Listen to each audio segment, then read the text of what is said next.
When I was kicked out for being pregnant, I left without saying a word. 10 years later, I returned as the owner of a $1 million app. My mother fainted when she saw my name in the paper.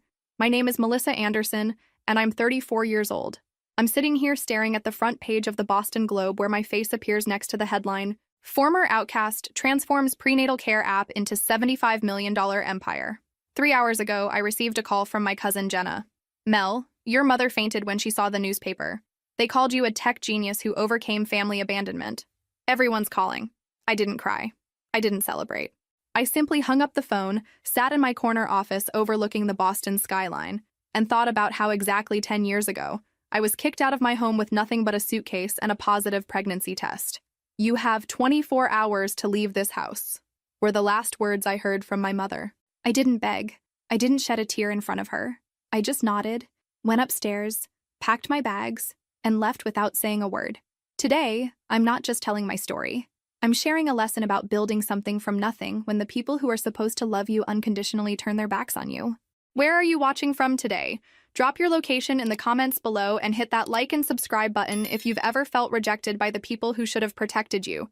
You'll definitely want to stick around for what happened next. I was always the misfit daughter in the Anderson family. While my sister Rebecca excelled as the perfect girl, homecoming queen, Yale graduate with honors, married to a doctor by 24, I was the sister who questioned everything, from religion to the gender expectations my conservative parents imposed. My father, a respected cardiac surgeon, and my mother, president of the PTA and local charity league, maintained a flawless image in our upper-class community in Newton, Massachusetts. For them, appearances were everything. Rebecca followed the script perfectly, chose medicine as her career, married the son of family friends, settled in a mansion just 15 minutes from my parents' house. I, on the other hand, dropped out of law school in my second year to work at a tech startup. "It's just a phase," my mother would say at social gatherings. "She'll go back to school when she gets tired of this computer game." I remember the Christmas party of 2013 when my father raised a toast to our Rebecca, who just got accepted into Harvard's neurosurgery residency program. Applause, champagne, extravagant gifts. When it was my turn to share news, I mentioned that my startup had secured its first significant funding. "That's nice, dear," my mother responded, quickly changing the subject to the new car they had bought for Rebecca. Throughout my life, I accepted my position as second choice, always in the shadow of my perfect sister. Despite the unequal treatment, I still desperately tried to win my parents' approval. I attended every family event, offered to help with my mother's community projects, even accompanied my father to his golf games despite hating the sport. When Rebecca had her first child, I spent weeks helping with the baby, preparing meals, cleaning her house, while my mother just showed up to take pictures for Instagram. "Good to see you making yourself useful," she commented. "Maybe this will inspire you to start your own family the right way, with a husband first." In fact, I did have a relationship. Lucas was a programmer, and we worked together at the startup. He was brilliant, kind, and loved me for who I was. I introduced him to my family just once, during a disastrous dinner where my father barely spoke to him, and my mother made indirect comments about men with real jobs. Lucas left devastated, and I never invited him to family events again. Still, I kept trying. When my parents celebrated their 35th wedding anniversary, I organized and paid for a lavish surprise party that consumed 3 months of my salary. I invited all their friends, planned every detail. At the end of the night, my mother hugged Rebecca and said, "Sweetie, you always know exactly how to make us happy." Rebecca hadn't even helped with the preparations. I swallowed the lump in my throat and smiled. Living in the shadow of perfection was suffocating, but I kept pushing forward. Every morning, I'd wake up and check the family group chat. Messages from my mother about Rebecca's latest achievement, invitations to events where I'd inevitably be compared to my sister. I showed up anyway, smiling through the pain, accepting the backhanded compliments. "At least you're doing something with those computer skills," my father would say, as if running a promising tech startup was a hobby, not a career.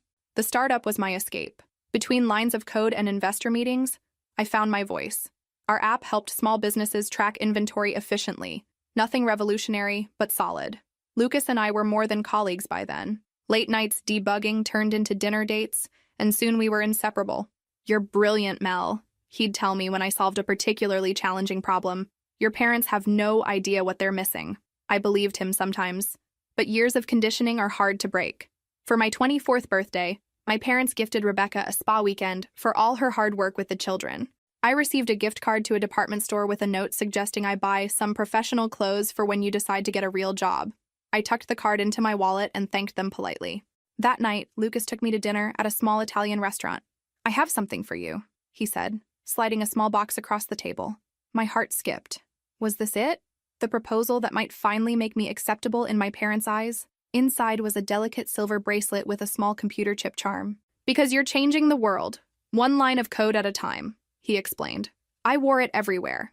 It became my talisman, a reminder that someone valued my mind, my work, my true self. 2 weeks later, everything fell apart.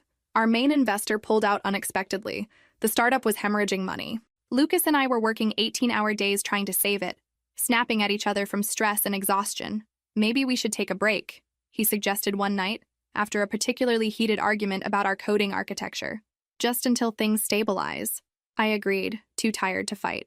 What was one more rejection? Anyway, the next morning, I woke up feeling strange. My period was 2 weeks late, but I'd attributed it to stress. Now, a new possibility dawned on me. The pregnancy test took 3 minutes to develop. 3 minutes that stretched into eternity. When the 2 pink lines appeared, clear and undeniable, I sat on the bathroom floor for hours, my mind racing through scenarios, none of them good. Lucas and I were on a break. The startup was failing. My apartment lease was ending in 2 months. And my family? My family would see this as the ultimate confirmation of my failure. For one shameful moment, I considered not telling anyone, just handling it quietly, alone. Then I thought about the child growing inside me. My child. Would I pass down the same conditional love I'd grown up with? No. This baby deserved better. I deserved better. I spent the weekend researching options, calculating finances, making plans. By Sunday evening, I had a decision. I would have this baby, with or without Lucas, with or without my family's support. But first, I needed to tell them. I chose Sunday evening, knowing my parents would be home after church. I drove the familiar route to Newton, rehearsing what I'd say. I wasn't asking for money or a place to stay, just support, understanding, the bare minimum a daughter should expect from her parents. I was naive. My mother opened the door, surprise flickering across her perfectly made-up face. "Melissa, we weren't expecting you. Rebecca and the family just left. Of course they'd had a family dinner without me." I swallowed the hurt, adding it to the mountain I'd accumulated over the years. "Can we talk?" I asked, my voice steadier than I felt. "Your father's watching the game, but come in. Do you want some leftover pie? Rebecca made it. It's divine." I followed her into the immaculate kitchen, declining the pie. My stomach was already in knots. "Mom, I need to tell you and Dad something important," she sighed, glancing at her watch. "Is this about the startup? I told you those tech things are unpredictable. You should have stayed in law school. It's not about the startup. It's personal. Can you get Dad, please?" Something in my tone must have registered, because she didn't argue. Minutes later, we sat in the formal living room, the room reserved for important guests and serious conversations. "Well?" my father asked, clearly annoyed at missing his game. "What's so urgent?" I took a deep breath. "I'm pregnant." The silence that followed my announcement was deafening. My mother's face froze in a mask of horror, while my father's complexion darkened to a dangerous shade of red. "You're what?" he finally growled, his voice low and controlled. "I'm pregnant, about 6 weeks along." My hands were trembling, but I kept them folded tightly in my lap. "And the father?" My mother's voice was brittle, like thin ice about to crack. "Lucas, we're taking a break right now. The startup isn't doing well." My father stood abruptly, looming over me. $250,000. That's how much your law school education cost before you dropped out. And now this? The specific amount hit me like a slap. He'd never mentioned the cost before. But of course he'd been keeping track, tallying my failures. "I didn't come here asking for money," I said quietly. "I just thought you should know." My mother finally unfroze. "Know what exactly? That you've been irresponsible? That you're throwing away what's left of your future? That you're bringing shame to this family?" I'd expected disappointment, maybe even anger, but the venom in her voice shocked me. "I'm keeping the baby," I stated, my resolve strengthening in the face of their reaction. "I've made my decision." "No," my father declared flatly. "No daughter of mine is going to be an unwed mother. What would people say? What would our friends at church think? I don't care what they think. This is my life, my body, my choice." My mother laughed, a cold, hollow sound. "Your choice? You've made nothing but poor choices. Dropping out of school, that ridiculous startup, and now this? The startup isn't ridiculous," I defended automatically. We've helped hundreds of small businesses. And where's all that success now? My father countered. Can you support a child on a failing business? Do you have any idea what children cost? I'll figure it out. I didn't come here for a lecture or for money. I thought maybe you'd want to be grandparents to this baby. My mother stood now too, both of them towering over me. Rebecca has given us 3 perfect grandchildren. Children born in wedlock, to parents who can provide for them properly. That's what family means. The unfairness of it all washed over me. 3 decades of never measuring up, of conditional love, of being the family disappointment. So what are you saying? I asked, already knowing the answer. My father looked at my mother, some unspoken communication passing between them. Then he turned to me, his expression hardened. You have 2 options, Melissa. You can fix this situation discreetly. We know doctors who can help. His meaning was unmistakable. Or what? My voice was barely a whisper now. Or you can leave this house and this family, my mother finished. We won't support this decision. We won't witness you destroying your life and embarrassing this family. I stared at them, these strangers who had raised me. You'd disown your own daughter? Your own grandchild? You're disowning yourself with these choices. My father replied coldly. You have 24 hours to decide. Either way, I want you out of this house by tomorrow night. I didn't cry. I didn't scream. I didn't beg. Something hardened inside me at that moment. A seed of determination taking root. I don't need 24 hours, I said, rising to my feet. I've made my choice. I walked past them, up the familiar stairs to my old bedroom, preserved like a museum exhibit of the dutiful daughter I'd never truly been. I didn't own much here anymore, just some old clothes and mementos. It took less than an hour to pack what mattered. When I came downstairs with my small suitcase, they were waiting by the door. My mother held out an envelope. Take it, she said tersely. It's enough to take care of things, if you change your mind. I didn't take the envelope. I looked into their eyes one last time, searching for any flicker of love, any sign that they might relent. There was nothing. Goodbye, I said simply, and walked out into the cool spring evening, the door closing firmly behind me. In my car, I finally allowed the tears to come. Not for long, just a brief release of pressure. Then I wiped my eyes, started the engine, and drove away from the only home I'd ever known. I didn't know it then, but I was driving toward a future brighter than anything I could have imagined. Have you ever had a moment when you realized the people who should love you the most actually love you the least? Drop a heart in the comments if you've had to walk away from toxic family dynamics. I drove aimlessly for almost an hour, too shocked to form a coherent plan. Eventually, I found myself parked outside a small coffee shop, one of those independent places with mismatched furniture and local art on the walls. The kind of place where you could sit for hours with a single cup of tea. My hands shook as I dialed the number of the one person I thought might understand. Aunt Claire? My voice cracked. I need help. Claire was my mother's younger sister and the family black sheep. Single by choice, owner of a small bookstore, frequent traveler. My mother considered her a failure, but to me she was fascinating. I'll be on the next flight, was all she said after I explained what happened. That night, in my tiny apartment, I finally broke down completely. Claire held me while I sobbed, years of pent-up pain pouring out all at once. You know, Mel, she said while making tea in my minuscule kitchen, some families are toxic. Some people confuse control with love. You haven't done anything wrong by creating your own life or by being pregnant. But what now? I'm unemployed, pregnant, alone. Claire took my hands. First, you're not alone. Second, you have a brilliant mind they never appreciated. And third, she smiled, I have a spare apartment in Seattle. Come with me. Start over. Seattle? But my life here... What life, Mel? The one you built trying to please people who'll never accept you as you are? The truth in her words hit me like lightning. But what if I fail? What if you soar? She countered. That night, I made my decision. I wouldn't respond to my parents' ultimatum. I wouldn't beg. I wouldn't explain. I would simply leave. The following weeks passed in a blur. Claire returned with me to Boston to help pack up my apartment.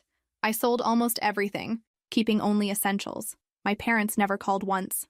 Rebecca sent a single text. Mom is devastated. I hope you're happy. I didn't respond.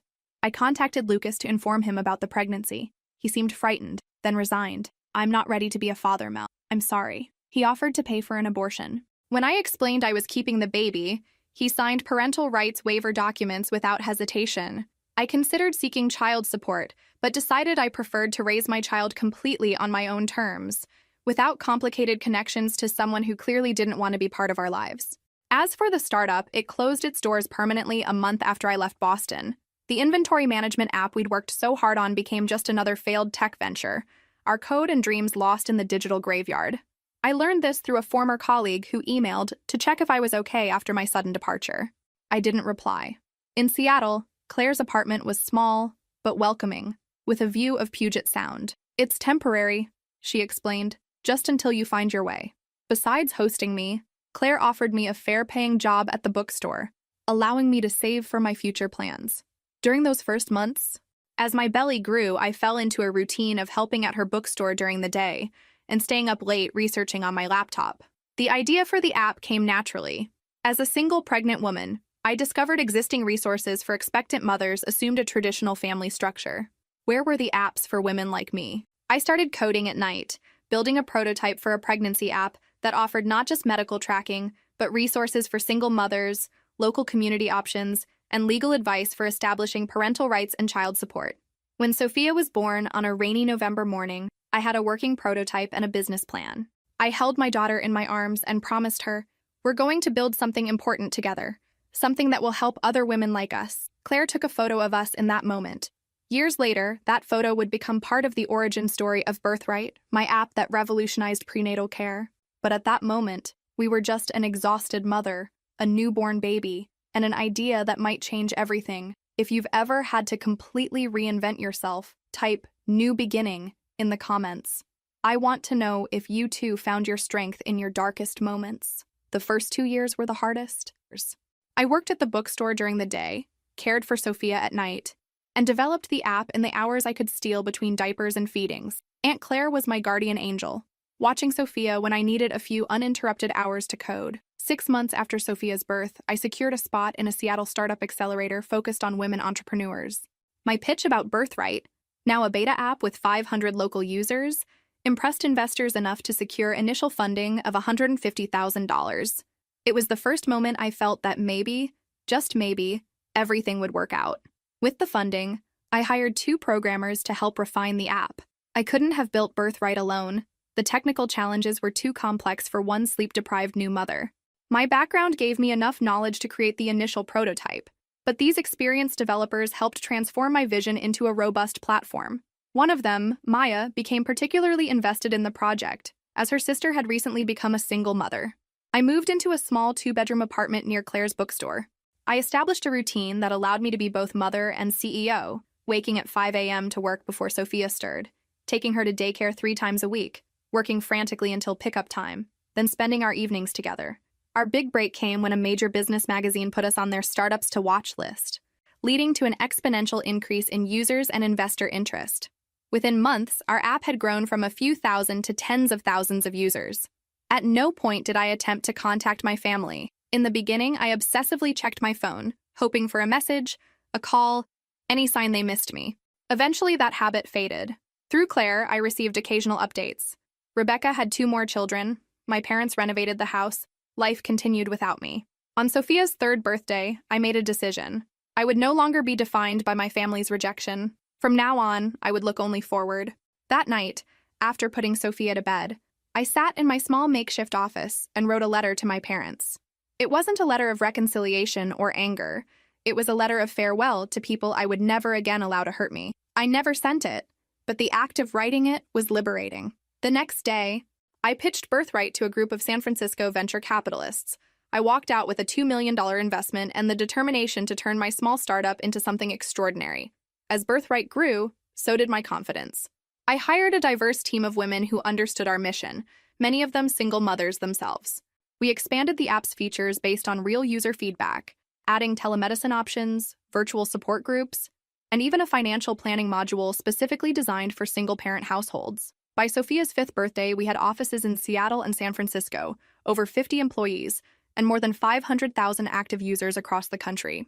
I bought our first real home, a 3-bedroom house with a small garden where Sophia could play. It wasn't a mansion in Newton, but it was ours, paid for with my success. I dated occasionally, but nothing serious. Between raising Sophia and running Birthright, there wasn't much time for relationships. Besides, I'd learned to be cautious with my heart. Sophia was thriving, a bright, curious child who loved books and puzzles. She had Claire's adventurous spirit, and people said, my determination. When she asked about her father, I told her the truth in age-appropriate ways.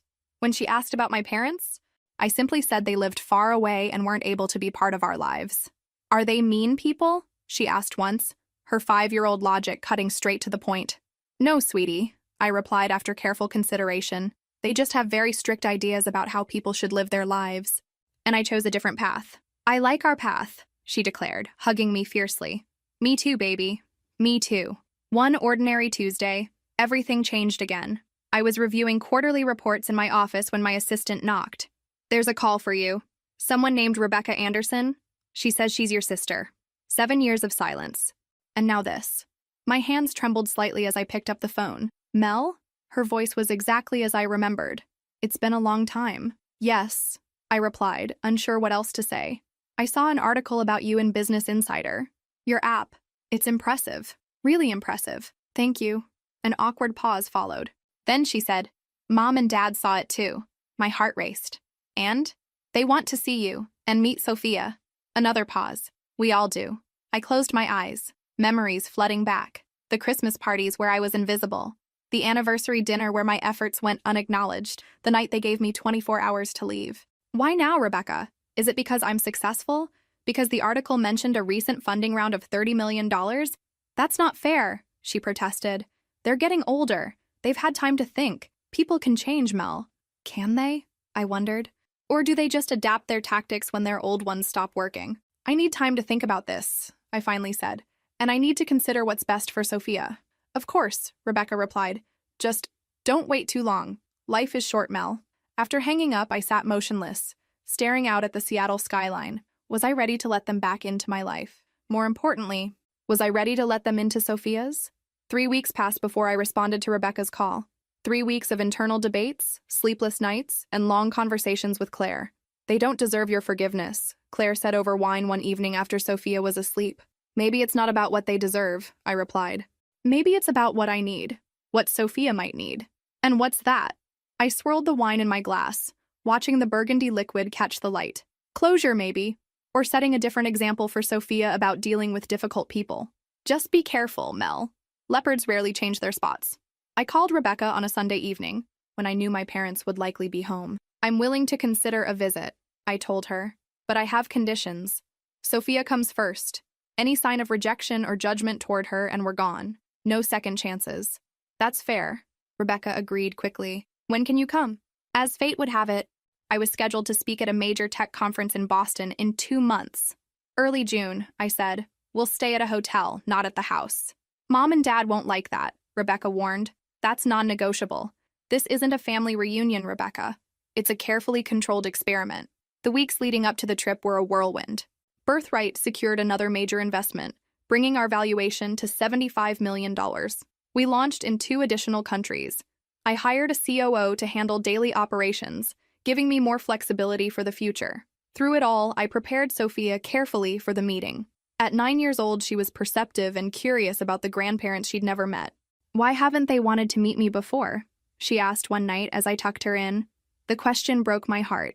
How do you explain conditional love to a child who's only known acceptance? Sometimes adults make mistakes, sweetheart. Big mistakes that take a long time to fix. Your grandparents made a mistake with me when you were in my tummy, but now they want to try again. Will they like me? The vulnerability in her voice made my chest ache. Everyone who meets you loves you, Sophia. But even if they aren't perfect, I want you to know that's never your fault. Understand? She nodded, absorbing my words with wisdom beyond her years. The day before our flight to Boston, I received a call from an unknown number. Melissa? It's Dr. Shapiro. I was your pediatrician when you were a child. Surprised, I responded, Dr. Shapiro, how did you get my number? Your mother gave it to me. Apparently, she got it from your assistant when she was organizing your visit. I made a mental note to have a serious conversation with my team about privacy protocols. She's organizing a welcome dinner for you and Sophia, at the church. I froze. At the church? What dinner? The welcome reception, to celebrate your return to the family. Your mother invited the entire congregation. Everyone's so excited to meet your daughter. The tone in his voice when he said daughter told me everything I needed to know. This wasn't a reconciliation. It was a spectacle. A chance to show how generous they were in accepting back the prodigal daughter and her illegitimate child. Dr. Shapiro, I never consented to this. I knew nothing about any reception. Oh, he seemed genuinely surprised. Your mother implied it was all arranged, said you had finally come to your senses. After hanging up, I immediately called my mother. A church reception? Seriously, Mom. I thought you'd be pleased. She responded defensively. I'm showing everyone we're accepting you back. Accepting me back? Like I'm the one who did something wrong? And exposing Sophia to a circus where everyone will look at her like some kind of curiosity? You're overreacting as always. It's just a dinner to celebrate the family reuniting. No, it's you trying to control the narrative, turning our story into something that makes you look like the forgiving mother, not the one who threw out her pregnant daughter. So you're not coming? Her voice took on that familiar tone of calculated disappointment. I took a deep breath. We're coming to Boston as planned. We'll meet you, Dad, and Rebecca for a private lunch. No church, no community, no spectacle, just family. If that's not acceptable, then we won't see each other. The silence on the other end of the line was deafening. I'll cancel the reception, she finally said, her voice cold. But your father will be very disappointed. He'll survive, I replied. Just like I did. What do you think will happen when Melissa finally faces her parents after all these years? Share your predictions in the comments. The tech conference was a success. I presented Birthright's new telemedicine feature to a packed room, and the feedback was extraordinary. Several tech publications requested interviews, including the Boston Globe. The following day, we met my family for our agreed-upon lunch. It was surreal seeing my parents again after 7 years. My father looked older, his hair completely gray. My mother was the same, perfectly groomed, controlled smile. Rebecca seemed nervous, fidgeting with her napkin. Sophia, dressed in her favorite blue dress, clutched my hand tightly. So, my father said after initial greetings, we hear your app is doing well. Birthright, I corrected. Yes, we're valued at $75 million now. We just closed our Series B. He nodded, clearly impressed despite himself. And this must be Sophia, my mother said, looking at my daughter with an expression hard to read. She looks like you when you were small. Nice to meet you, Sophia said politely, exactly as we had practiced. The conversation proceeded tensely. Surface questions, cautious answers. No one directly mentioned the past until my mother said, "We're so happy you finally decided to let us back into your life, Melissa. These years have been difficult for all of us." I set my fork down. Let's be clear about something. I didn't keep you out. You threw me out when I was most vulnerable. You never tried to find me. You never asked about your granddaughter. You only reached out when you learned about my success. That's not fair, my father interrupted. You knew where to find us. Yes, in the same house you kicked me out of. The place where you told me my pregnancy was an unacceptable shame to the family. Rebecca intervened. Can we leave the past behind? For the children's sake? My kids should know their cousin. I looked at Sophia, who was watching the conversation with attentive eyes. I'd love for Sophia to know her cousins, but I won't pretend nothing happened. If we're going to rebuild any kind of relationship, it needs to be based on truth. What truth do you want, Melissa? My mother asked, visibly irritated. That you got pregnant out of wedlock? That you abandoned your education? That you ran away instead of facing your responsibilities? Catherine, my father warned, nervously glancing at nearby tables. I took a deep breath. The truth is that you conditioned your love, and the truth is that I don't need it anymore. I came here today to give Sophia a chance to know her extended family, but I see that was a mistake. I began gathering my purse, ready to leave, when my father spoke. Wait, please. Surprisingly, his eyes were moist. I'm proud of what you've built, he said, his voice low. And I'm sorry, truly sorry. We reacted badly. I reacted badly. My mother looked shocked at his admission. Thank you, I replied, not knowing what else to say. Can we try again? He asked. No expectations, no judgments, just getting to know our granddaughter? I looked at Sophia, who nodded almost imperceptibly. Maybe, I answered, but on our terms, not yours. The Boston Globe article was published the next morning. From outcast to revolutionary, how Melissa Anderson transformed personal trauma into a $75 million tech empire. The article detailed my journey, from being thrown out of my home while pregnant to creating Birthright, now used by over 2 million women in 6 countries. The reporter had done his homework, discovering the connection to the prominent Anderson family of Newton. Sources reveal that the entrepreneur was rejected by her conservative family when she became pregnant out of wedlock at 24, building her tech empire without any family or financial support. When my cousin called to tell me about my mother fainting at seeing the newspaper, I felt no joy or vindication, just a strange sense of closure. 3 years after that tense lunch, things were different. We weren't a perfectly reconciled family like in the movies. The wounds were too deep for that. But there was a new equilibrium. Sophia, now 12, visited her grandparents occasionally, always with my supervision. My father had made a genuine effort to know her, taking her to the park and reading stories. He also finally transferred that fund he had mentioned, turning it into an education savings account for Sophia. My mother tried, in her limited way. Rebecca and I exchanged messages regularly, and her children adored their tech cousin, who knew everything about computers. Birthright continued to grow. We recently launched a scholarship program for single mothers seeking education in technology. The first class of 50 women would start next semester. Sophia loved visiting the office and helping the design team. Aunt Claire moved to San Francisco to be closer to us, running a new branch of her bookstore. She remained my rock, my chosen family. As for Lucas, Sophia's biological father, he never reached out again, an absence that, ironically, gave us freedom to forge our own path. Sophia sometimes asked about him, and I was honest, within what's appropriate for her age. Perhaps one day she'll want to meet him. If that time comes, I'll support her decision. Sometimes people ask if I've forgiven my parents. It's a complicated question. I no longer carry anger or resentment. That would be like carrying a heavy stone that only hurts myself. But I haven't forgotten either. The scars remain, reminders of the lessons I've learned. That family is more about actions than blood. That rejection can be the most powerful redirection in life. That our worth never depends on others' approval.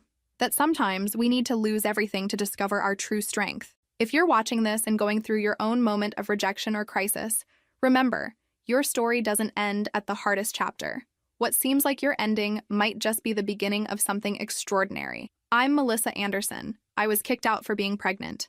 I left without saying a word. And 10 years later, I returned not just as a survivor, but as the creator of something that's helping millions of women write their own redemption stories. Sometimes, the best revenge isn't revenge at all. It's simply living well and on your own terms. If this story resonated with you, make sure to like and subscribe for more stories of resilience and transformation. Where are you watching from? Let me know in the comments below.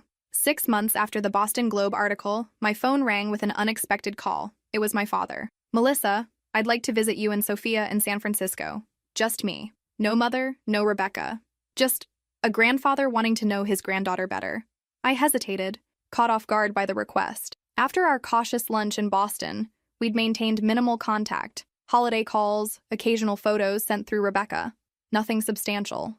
"What does Mom think about this?" A pause. "She doesn't know I'm calling. Things have been strained since the article. Since I apologized to you." Interesting. I never imagined my father breaking ranks with my mother. In 34 years, I'd never seen it happen. "Why now, Dad?" His voice softened in a way I'd rarely heard. "I'm 68 years old, Melissa. I've spent my life defining success by appearances, by what others think. The heart surgeon with the perfect family, the community leader, the success story." He took a breath. "And where has it gotten me? A daughter who rightfully wants nothing to do with me. A granddaughter I barely know. A marriage that's more performance than partnership." I remained silent, letting his words sink in. "The article, seeing everything written out like that, what we did to you, how you succeeded despite us, not because of us. It forced me to face some hard truths. I thought of Sophia, now playing in the garden of our San Francisco home. She deserved to know her grandfather. The real man, not the perfectionist surgeon who'd rejected her mother. "You can visit for a weekend," I finally said. "But we're not erasing the past, Dad. And if this is some attempt to bring me back into the fold on Mom's terms—" "It's not," he interrupted. "I promise you that." 2 weeks later, my father arrived. He seemed smaller somehow, less imposing than the towering figure of my childhood. He brought Sophia a telescope, for a girl who's already reaching for the stars. And me, surprisingly, a flash drive. "What's this?" I asked that evening after Sophia had gone to bed. "Every photo I could find of you growing up. School plays, science fairs, birthdays. I thought Sophia might want to see her mother as a child." He hesitated. "And I thought you might want proof that you weren't always invisible to me." I plugged it into my laptop, and there I was, gangly and serious at my 8th grade science fair, where I'd built a functioning solar panel. My father stood beside me, his hand on my shoulder, pride evident in his expression. "I don't remember you being there," I said quietly. "I left work early. Your mother said it wasn't necessary, that it was just a science fair, but I wanted to see what you'd built." Another photo showed me at 16, receiving a coding award. Again, my father in the background. "You were always extraordinary." "Melissa, I just didn't know how to nurture it. How to nurture you." "Why not?" The question that had haunted me for decades. He stared into his whiskey glass. $4,300. "What?" "That's what my father had in his bank account when he died. $4,300 after 45 years working in a factory. He was brilliant, could fix anything, build anything, but he never had opportunities. When I got into medical school, he took a second job to help pay for it. I'd never heard this story before. I promised myself my children would never worry about money or status, that they'd have every advantage. Somewhere along the way, that turned into rigid expectations, into measuring success by external validation. He looked up at me, into valuing Rebecca's predictable achievements over your innovative spirit. And Mom? Your mother came from money but not respect. Her family had wealth but no standing. Marrying a doctor gave her the social position she craved. She spent her life terrified of losing it. It didn't excuse what they'd done, but it helped me understand the complex machinery that had shaped my childhood. The weekend passed quickly. My father and Sophia connected over her collection of minerals and his knowledge of geological formations. I watched them from a distance. This new version of my father, patient, attentive, genuinely interested. On his last evening, as Sophia showed him her latest coding project on her kid-friendly laptop, he turned to me with tears in his eyes. She's extraordinary, just like her mother. Yes, she is, I agreed. I've made a decision, he said later, after Sophia went to bed. I'm retiring from surgery. I've given the hospital my 6-month notice. Because of your hand tremor? I'd noticed it throughout his visit. He looked surprised. You saw that? I see everything now, Dad. He nodded. Partly the tremor, partly, I want different things now. Time, not prestige. Connection, not approval. And Mom? We'll see. For the first time in 40 years, I'm making choices without considering her reaction first. It's liberating. When he left the next day, Sophia hugged him tightly. Will you come back, Grandpa? As often as your mother allows, he replied, looking at me. I nodded. We'll work something out. As his taxi pulled away, I felt something shift inside me. Not forgiveness exactly, but a softening. A recognition that people can change, even after decades of rigidity. That night, I received a text from my father. Thank you for giving me a second chance I don't deserve. I'm proud of you, Melissa. I always have been, even when I couldn't show it. I showed the message to Claire during our weekly video call. Do you believe him? She asked. I believe he wants to change. Whether he can sustain it, especially against my mother's influence, that's another question. And what about Catherine? Any thawing there? I shook my head. Radio silence. According to Rebecca, she's still furious about the article, about Dad's apology, about everything. Are you okay with that? I thought about it, really thought about it. Yes. I've spent my life seeking her approval. I'm done with that now. If she wants a relationship with me and Sophia, she knows what needs to change. Look at you, Claire smiled. All grown up and setting boundaries. I laughed. Only took 34 years and a $75 million company. Better late than never, kiddo. 3 months after my father's visit, Birthright reached a major milestone, 5 million active users worldwide. We celebrated with champagne in the office and ice cream with Sophia at home. That same week, I received a formal-looking envelope from Boston, thick cream paper, my parents' embossed return address. Inside was an invitation to Rebecca's 40th birthday celebration, a gala event at the Newton Country Club, black tie 3 weeks away. A handwritten note from Rebecca was tucked inside. It wouldn't be complete without you and Sophia. Please come. Mom promises to behave. I traced the embossed lettering with my fingertip, memories flooding back of countless society events where I'd felt like an imposter in my own family. The thought of returning to that world made my stomach clench. I called my father, now a more regular presence in our lives through weekly video chats with Sophia. Did you know about this gala? Yes, he admitted. It was your mother's idea, but Rebecca genuinely wants you there. Is it a setup? Mom's chance to parade the prodigal daughter in front of her friends? He sighed. Probably a bit of that, yes. But it's also Rebecca's milestone birthday, and she's been making real efforts, Mel. That was true. Unlike our mother, Rebecca had shown genuine remorse for her role in the family dynamics. She'd sent thoughtful gifts to Sophia, made efforts to introduce her children to their cousin via video calls, forwarded family medical information I might need. I'll think about it, I told him. That night, I discussed it with Sophia. Would I get to meet my cousins in person? She asked, eyes brightening. Through video calls, she'd developed a particular bond with Rebecca's middle child, Emma, who shared her love of science. Yes, and your Aunt Rebecca and grandmother too. What about the mean things Grandma said about me before I was born? I'd been honest with Sophia about our family history in age-appropriate ways. She knew her grandparents had initially rejected her existence, though not the harshest details. People sometimes say mean things when they're scared or angry, I explained. Grandma was very worried about what other people would think. That was more important to her than being kind. That's silly, Sophia declared with 12-year-old certainty. Yes, it is. Very silly. I think we should go, she decided. I want to meet Emma, and I want to wear a fancy dress. I smiled at her simple reasoning. We'll see. After putting Sophia to bed, I called Claire for her perspective. You've been keeping them at arm's length on your terms, she pointed out. Maybe it's time to see if you can exist in their world on your terms. What if nothing's changed? What if it's just another opportunity for them to make me feel inadequate? Then you leave, Claire said simply. You're not that powerless girl anymore, Mel. You're a successful CEO, a mother, a woman who built an empire from nothing. You can handle a country club gala. 2 days later, I RSVP'd yes for myself and Sophia. I booked first-class tickets to Boston and reserved a suite at the Four Seasons. Not to impress anyone, but because I deserved comfort. And Sophia deserved a treat. The night of the gala arrived crisp and clear. Sophia twirled in her midnight blue dress with tiny silver stars embroidered on the skirt. Like the night sky, Mommy, while I opted for a sleek black column dress that projected simple elegance. No flashy jewelry, no designer labels on display. Just quiet confidence. As our car approached the country club, I felt a familiar tightness in my chest. The same anxiety I'd experienced at countless family events where I never quite measured up. You okay, Mommy? Sophia asked, noticing my expression. I squeezed her hand. Just a little nervous. Sometimes when I'm with Grandma and her friends, I feel like I'm still a little girl. Sophia looked at me seriously. But you're not. You're my mommy, and you make the best app in the world. I laughed, tension breaking. Well, when you put it that way. The country club hadn't changed. Same manicured lawns, same colonial architecture, same understated wealth. As we walked in, heads turned. I heard whispers. That's Catherine's other daughter, the tech one. Did you read that article? Rebecca rushed over immediately, enveloping me in a hug that felt surprisingly genuine. You came. I wasn't sure you would. Happy birthday, I said, handing her a small gift box containing a vintage brooch I'd found in a San Francisco antique shop, one that reminded me of something our grandmother had worn. And this must be Sophia. Rebecca knelt down. I'm your Aunt Rebecca.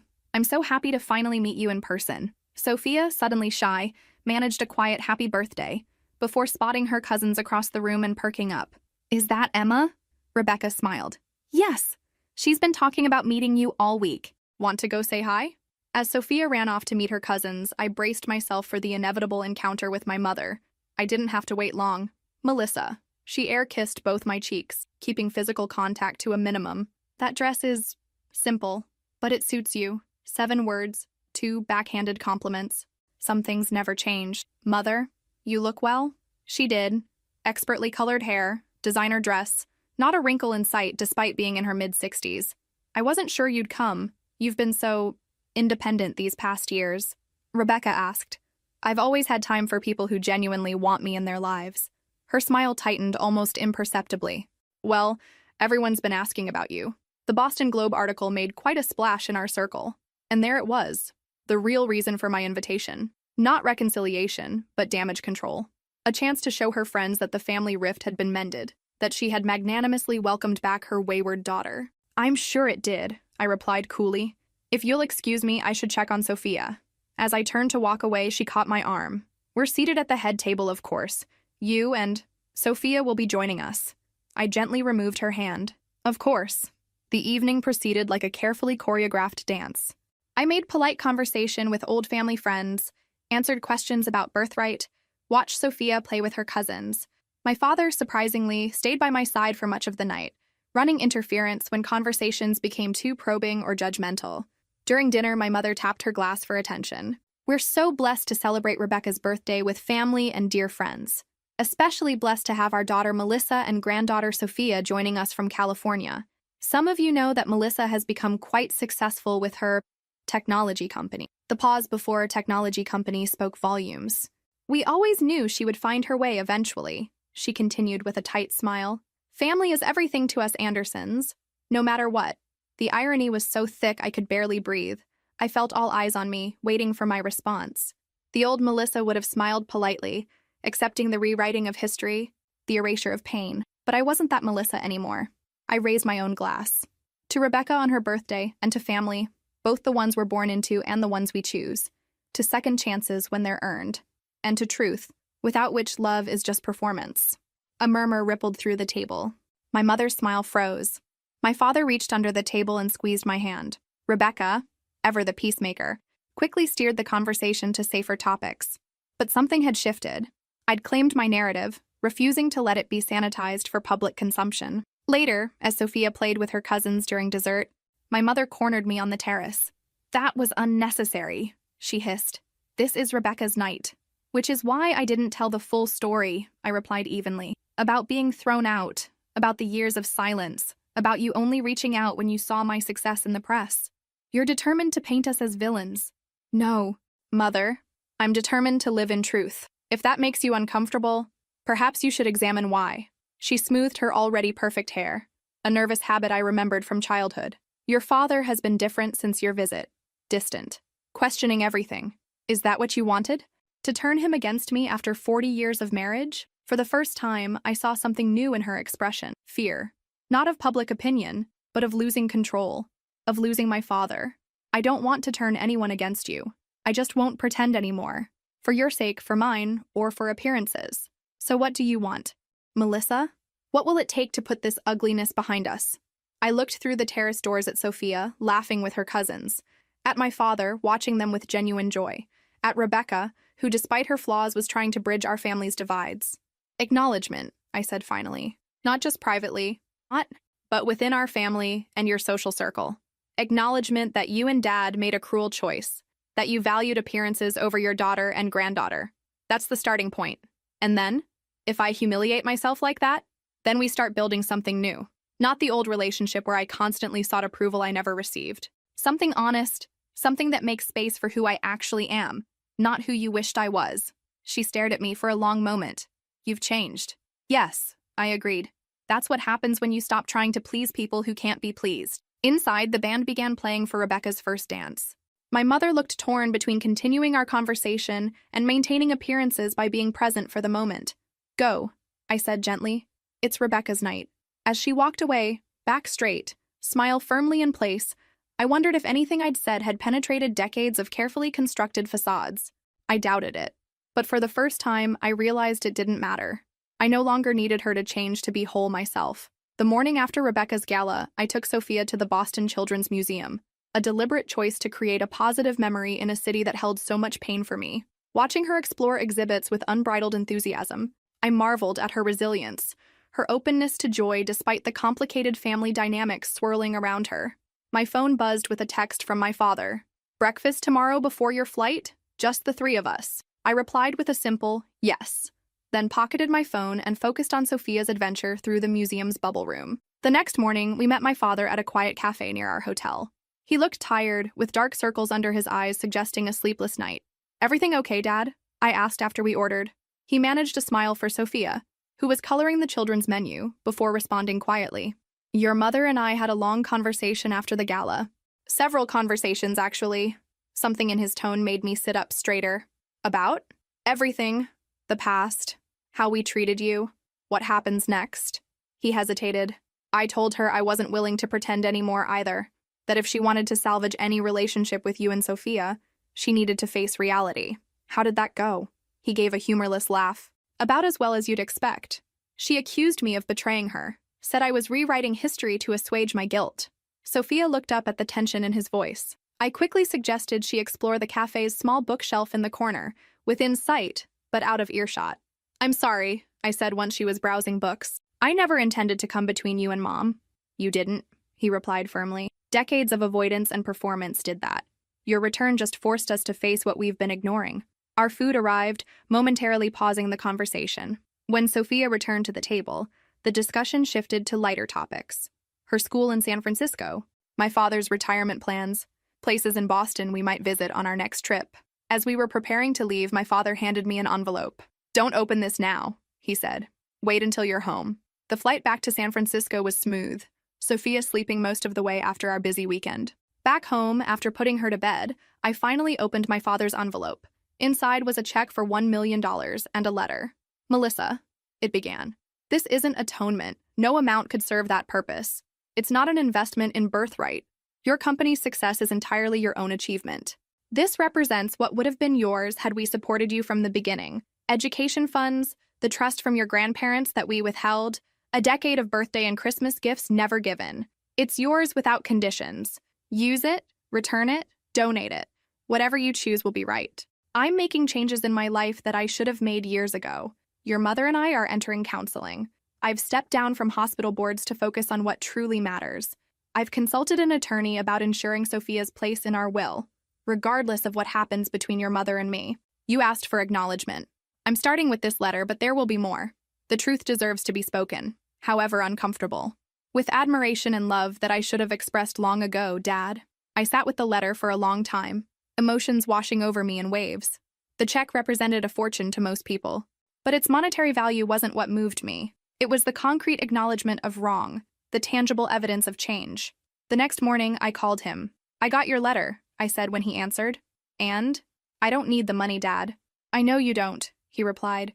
That's partly why I want you to have it. I thought about what the money could mean, not to me, but to others. I'd like to use it to expand Birthright's scholarship program for single mothers, create the Anderson Family Scholarship. Silence, then a slightly choked response. I'd be honored. 2 weeks later, I received an unexpected email from my mother. No greeting, no pleasantries, just 3 sentences. Your father says I owe you acknowledgement. I should have never given you that ultimatum 7 years ago. I've lived with the consequences of that mistake every day since. It wasn't an apology. It wasn't warm or emotional. But from a woman who had never admitted error in her life, it was seismic. I showed the email to Claire during our Sunday video call. Well, she said after reading it, the Ice Queen has acknowledged that she bleeds. It's a start. Should I respond? What do you want to say? I considered the question carefully. That I appreciate her email. That we have a long way to go. That Sophia deserves better than a grandmother who sees her as evidence of a mistake. Then say that, Claire advised. Directly. Without anger, but without sugarcoating. I did, sending a reply that was equally straightforward. Thank you for acknowledging what happened. I hope this is the beginning of honest communication between us. Sophia and I are open to building a new relationship, but only one based on respect and acceptance. The response came several days later, longer this time, less defensive. She wrote about attending her first therapy session with my father, about reconsidering priorities as they entered their later years, about wanting to know Sophia better. It was stilted, formal, clearly difficult for her to write, but it was genuine. Over the following months, a cautious correspondence developed. I didn't share the intimate details of our lives, but I sent photos of Sophia's science fair project, updates on Birthright's expansion, news of Claire's bookstore opening a 3rd location. My mother responded with equally measured communications, news of Rebecca's children, updates on community changes, hesitant questions about our lives in San Francisco. 6 months after Rebecca's gala, I received another unexpected communication, this time, a formal letter from my parents' church. The pastor wrote that Catherine Anderson had resigned from her position as chair of the women's ministry after 15 years of service. She had, he wrote, expressed a desire to focus on family reconciliation and personal growth. I stared at the letter in disbelief. Nothing, not even my success, not even the Boston Globe article, had shocked me as much as my mother voluntarily relinquishing her position of social power. That evening, she called directly for the first time. You received Pastor Michael's letter? She asked without preamble. Yes, I was surprised. A long pause. It was time for a change. Coming from my mother, this simple statement was revolutionary. Are you okay? I asked, genuinely concerned. Another pause. I'm adjusting. Your father has been supportive. The conversation remained awkward, 2 people feeling their way through unfamiliar emotional territory. But as we said goodbye, my mother said something that left me speechless. I've been reading about your app, what you've built. It's remarkable. Melissa. From the woman who had once dismissed my tech career as playing with computers, this represented a fundamental shift. That night, I sat on my balcony overlooking San Francisco Bay, reflecting on the unexpected turns life can take. 10 years ago, I'd been thrown out of my family home, pregnant and alone. Today, I ran a company valued at nearly $100 million, raised a brilliant daughter, and was witnessing what had seemed impossible. My parents changing, growing, acknowledging their mistakes. The road ahead would still have bumps. My mother would never be warm and demonstrative. My father would always carry guilt.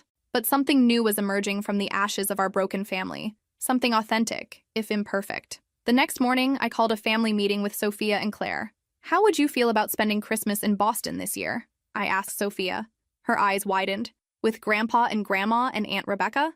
Yes. All of them. She thought for a moment, serious as always when making important decisions. Will Grandma be nice to you? She's trying to be, I answered honestly. People can change, but it takes time. Sophia nodded sagely. We should give her a chance then. Everyone deserves a second chance. I looked at Claire, who shrugged with a smile. When did she get so wise? She has good examples, I replied, hugging them both. That evening, I emailed my parents accepting their Christmas invitation, with one condition: Claire would be joining us. My chosen family and my birth family, finally converging. The response came within hours, a simple, "We look forward to welcoming all of you." No drama, no conditions, just acceptance. The journey wasn't over, but a new chapter had definitely begun. Ms. Anderson, they're ready for you. I smoothed my blazer and followed the assistant into the conference room where the hospital board waited. This wasn't just any hospital. It was Boston Memorial, where my father had spent his surgical career. 6 months after our Christmas visit, which had gone surprisingly well, with only minor tensions, I found myself back in Boston for a different purpose. Birthright had launched a new initiative, partnering with major hospitals to provide our premium services free to all expectant mothers, regardless of income or insurance status. Boston Memorial was our East Coast flagship partner. My father, now fully retired, had helped arrange the meeting, but wasn't present. This was my moment alone. "Good morning," I began, addressing the room of distinguished medical professionals. "Thank you for considering this partnership with Birthright." As I launched into my presentation, statistics on maternal health outcomes, testimonials from existing hospital partners, financial projections, I felt a surreal sense of coming full circle. Here I was, in my father's professional domain, being taken seriously not as Dr. Anderson's daughter, but as a successful CEO in my own right. The hospital's chief of obstetrics, Dr. Eleanor Chen, leaned forward. "Your focus on accessibility for single mothers and low-income families is particularly impressive, Ms. Anderson. What inspired that aspect of Birthright?" I paused, considering how personal to get. In business settings, I usually kept my origin story professional, focusing on market gaps rather than personal experience. But something about being in Boston, in this hospital where my father had worked, made me choose transparency. "I was a single mother myself," I replied. "When I was 24 and pregnant, I discovered that most pregnancy resources assumed a traditional support system, a partner, family help, financial stability. I had none of those things. I didn't mention being disowned, didn't need to. The business case was strong enough without personal drama. Birthright was born from that gap in the market. We've now helped over 6 million women navigate pregnancy and early parenthood, many of them in situations similar to mine." Dr. Chen nodded approvingly. "Well, your personal experience has translated into an exceptional resource. I think I speak for the board when I say we're excited about this partnership." After the meeting concluded successfully, I checked my phone to find several missed calls from my mother. Unusual, since our communication typically remained limited to scheduled calls and brief texts. "Mom, is everything okay?" I asked when she answered my call back. "Yes, fine," she replied, her voice tense. I heard you were presenting at Memorial today." "Ah, of course news would travel in their social circles." "Yes, we're launching a partnership program. It went well." A pause. "I wondered if you might have time for lunch while you're in town." This was unprecedented. My mother initiating an unplanned one-on-one meeting. "I have a flight at 4, I said carefully, "but I could do a quick lunch." We agreed to meet at a small cafe near the hospital. When I arrived, my mother was already seated, perfectly groomed as always, but somewhat subdued. "How was your presentation?" she asked after we ordered. "Successful. They're on board with the partnership." She nodded, fidgeting with her napkin, a nervous gesture I'd rarely seen from her. "Your father would be proud." "Is proud, I mean." "He helped arrange the meeting," I acknowledged. An uncomfortable silence fell between us. My mother broke it unexpectedly. "I drove past your old startup office yesterday. The building's been renovated. It's a tech incubator now." I raised an eyebrow, surprised she even knew where my old office had been. "I've been learning about your journey," she explained, seeing my expression. "The places in Boston that were part of your life before, the apartment you had when everything happened." "Why?" I asked simply. She stared into her coffee cup. "Your father and I have been doing this exercise in therapy, retracing steps, understanding impacts. He suggested I try to imagine your life then, what it was like for you. For perhaps the first time in my adult life, I saw my mother vulnerable, uncertain. It was hard," I said finally. "Being alone, being pregnant, starting over, but it made me stronger." "Yes," she agreed quietly. Clearly it did. Our food arrived, creating a natural pause. As we ate, my mother surprised me again. "The hospital board chairman's wife is in my garden club, Martha Stevens. She told me about your presentation. Said you were, and I quote, brilliant and commanding. I waited for the qualifier, the subtle diminishment that usually followed any praise from my mother. Instead, she added, I wasn't surprised to hear that. I nearly dropped my fork. You weren't? A faint smile touched her lips. Melissa, whatever our difficulties, I've never doubted your intelligence, your determination. Even when I disapproved of your choices, I recognized your capabilities. You never told me that. No, she agreed. I was too focused on what I thought you should be doing with those capabilities. We ate in silence for a few moments before she spoke again. I saw Sophia's science project video you sent. The solar system model with the motorized planets. Did she build that herself? Most of it. I helped with some of the wiring. She reminds me of you at that age. Always building things, always questioning how things work. Another pause. I should have encouraged that more. This was the closest my mother had ever come to expressing regret about my childhood, not just about throwing me out when I was pregnant. It's not too late to encourage Sophia, I offered. She looked up, surprise and something like hope in her expression. No, I suppose it isn't. As lunch concluded and we prepared to part ways, my mother reached into her purse and withdrew a small wrapped package. For Sophia, she explained. It's a book about women in science. I thought she might like it. I accepted the gift, touched by the thoughtfulness. It showed she was paying attention to who Sophia actually was, not who she might want her to be. Thank you. She'll love it. We walked together to the street where my Uber waited. Awkwardly, my mother leaned in for a brief hug, our first physical contact beyond formal air kisses in years. Safe travels, she said, stepping back quickly. Mom? I called as she turned to leave. Would you and Dad like to come to San Francisco next month for Sophia's science fair? She'd like you to be there. The invitation surprised us both. But Sophia had indeed asked if her grandparents could attend, and I'd promised to consider it. My mother's composure slipped momentarily, genuine emotion breaking through. We'd like that very much.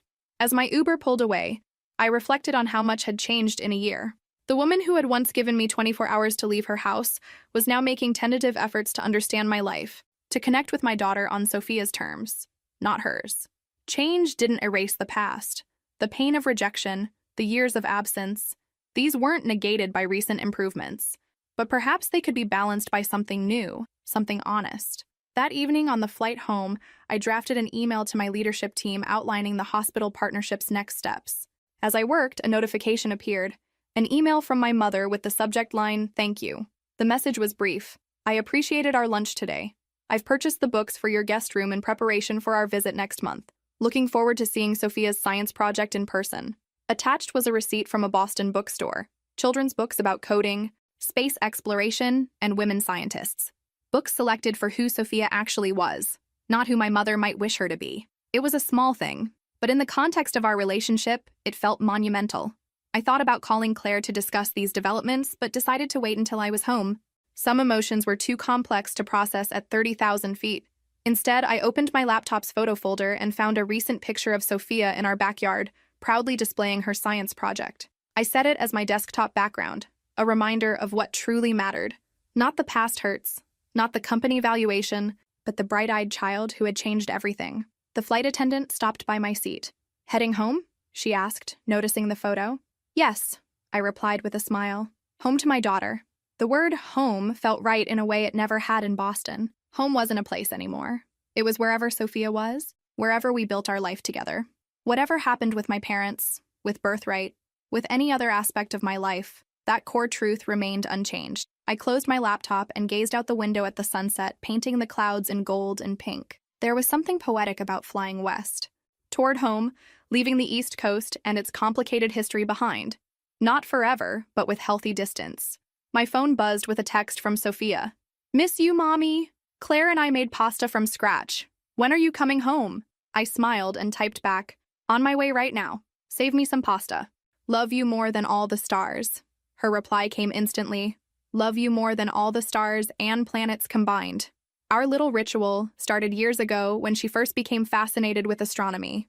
No matter what happened with my parents, with birthright, with any other aspect of my life, this bond, this pure, unconditional love, was the foundation everything else was built upon. As the plane began its descent into San Francisco, I felt a sense of peace wash over me. The journey wasn't over. Family healing rarely happens in neat cinematic moments of reconciliation. It's messy, incremental, often frustrating. But for the first time, I believed we were all moving in the right direction. Mom, they're here!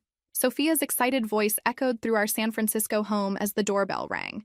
I smoothed my dress and took a deep breath, centering myself before walking to the front door.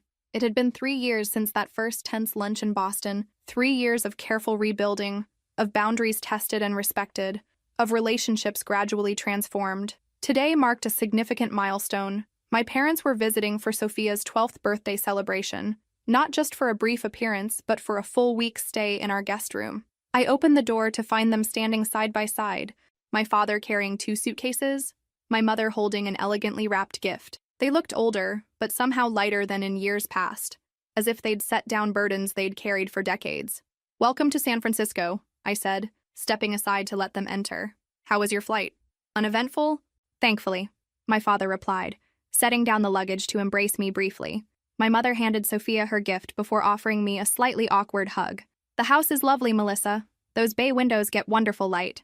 No backhanded compliment, no veiled criticism, just a straightforward observation. Progress, indeed. Sophia bounced on her toes, barely containing her excitement. "Can I show them my room now? And my coding projects? And the office?" I laughed. "Let them settle in first, sweetheart. They've had a long journey." "Actually," my father interjected, "I'd love to see what you've been working on." "Sophia, just give me 5 minutes to freshen up." As my parents disappeared into the guest room, I squeezed Sophia's shoulder. "They brought you quite a large present." She shrugged. "The best present is that they came for a whole week this time." Her simple statement warmed my heart. Despite our complicated family history, Sophia had developed a genuine relationship with her grandparents over the past few years, different from the one they had with Rebecca's children, more tentative perhaps, but authentic in its own way. The week unfolded with surprising ease. My father, fully embracing retirement, spent hours with Sophia building a complex robotics kit they'd selected together. My mother, while still more reserved, made genuine efforts to connect, asking Sophia thoughtful questions about her interests, helping her plan the menu for her birthday party, even sitting through a marathon viewing of Sophia's favorite science fiction series without a single disparaging comment. On the third day, while Sophia was at school and my father was meeting an old colleague for lunch, my mother asked to see my office. "The Birthright headquarters," she clarified, "if that's permitted." "Of course," I replied, surprised by her interest. "We can go this afternoon." The 30-story glass building that housed Birthright's operations reflected the company's success. Modern, innovative, with spectacular views of the bay. As we rode the elevator to the executive floor, I watched my mother taking it all in, her expression unreadable. "This is quite different from your old startup office," she finally commented. "Very different," I agreed. "We have over 300 employees now, offices in 6 countries." The elevator doors opened to reveal our reception area, where Ariana, my assistant, greeted us warmly. "Ms. Anderson, your 3 o'clock call to reschedule, and the product team needs 15 minutes on your calendar to discuss the new language translation feature." "Thank you." "Ariana, this is my mother, Catherine Anderson." If Ariana was surprised to meet the woman who had once disowned me, she didn't show it. "Wonderful to meet you, Mrs. Anderson. Can I get you anything? Coffee? Tea? Water would be lovely, thank you." As I led my mother through the office, introducing her to key team members and explaining various departments, I was struck by how surreal the moment felt. For years, these 2 parts of my life, family and birthright, had existed in separate universes. Now they were colliding in unexpected ways. In the large conference room, a wall displayed framed press coverage of Birthright's journey, including the Boston Globe article that had announced my success to my parents 3 years ago. My mother paused before it, reading the headline, "From Outcast to Revolutionary: How Melissa Anderson Transformed Personal Trauma into a $75 million Tech Empire." "You kept it," she observed quietly. "It was a turning point," I replied. "For the company. For me. For us."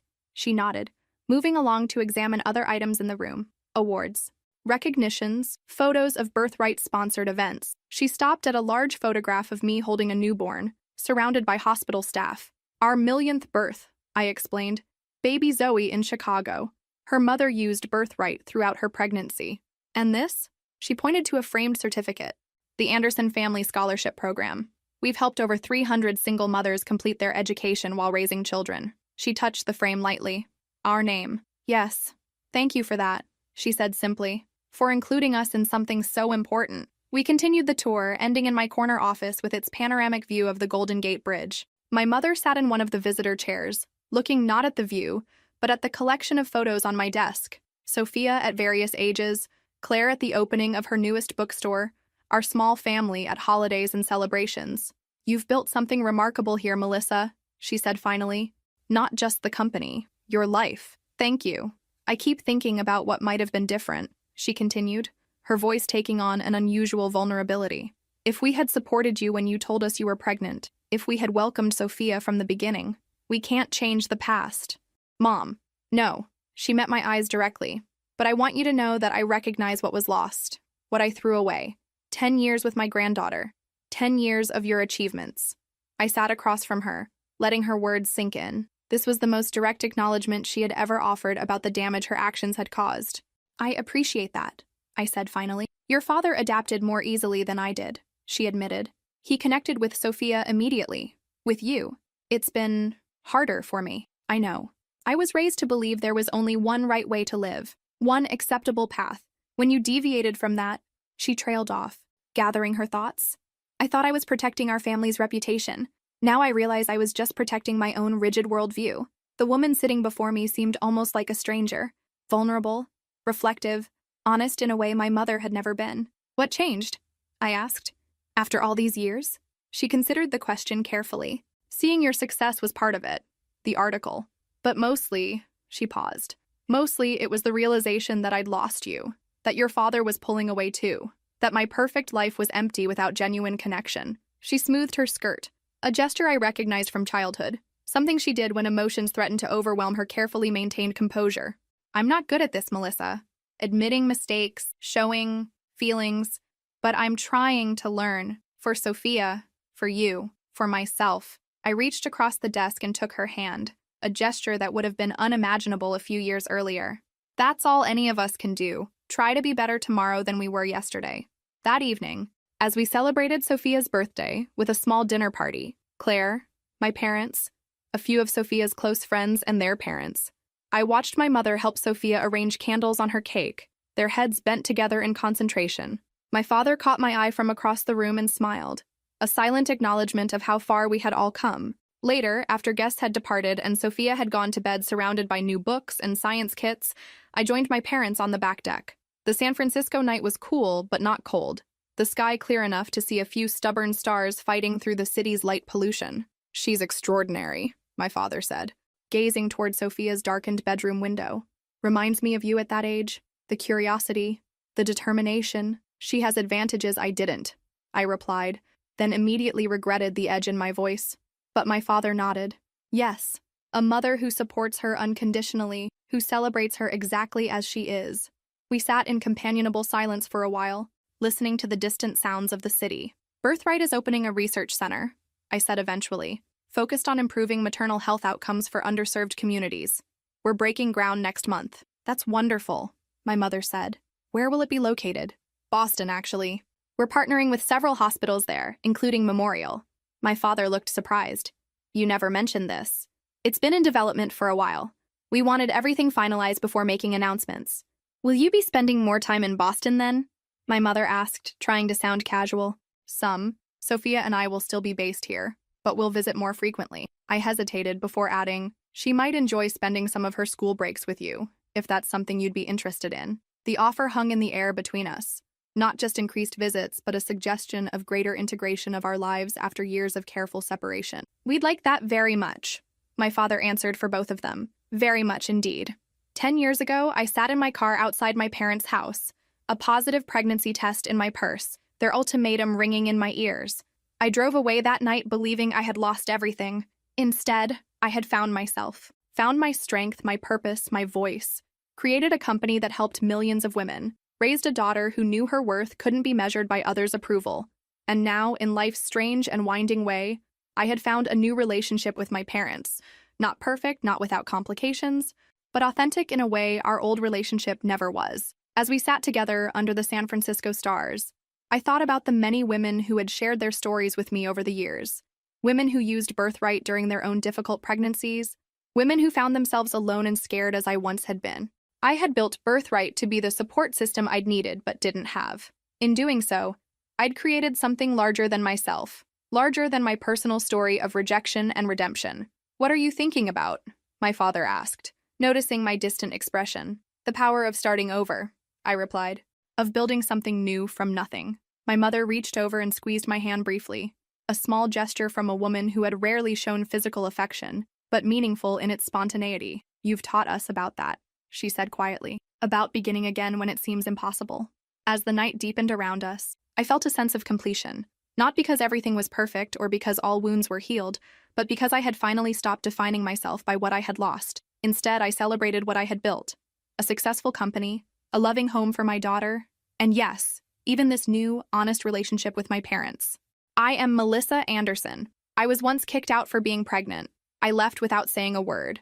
And 10 years later, I returned not seeking approval or validation, but offering the opportunity for a new beginning, on my terms, with my boundaries, from a position of strength rather than need. That, perhaps, is the most powerful revenge of all, living so fully in your own truth that the rejection of others loses its power to define you. If this story resonated with you, make sure to like and subscribe. And remember that your story doesn't end at the hardest chapter. Sometimes that's exactly where the most important part begins.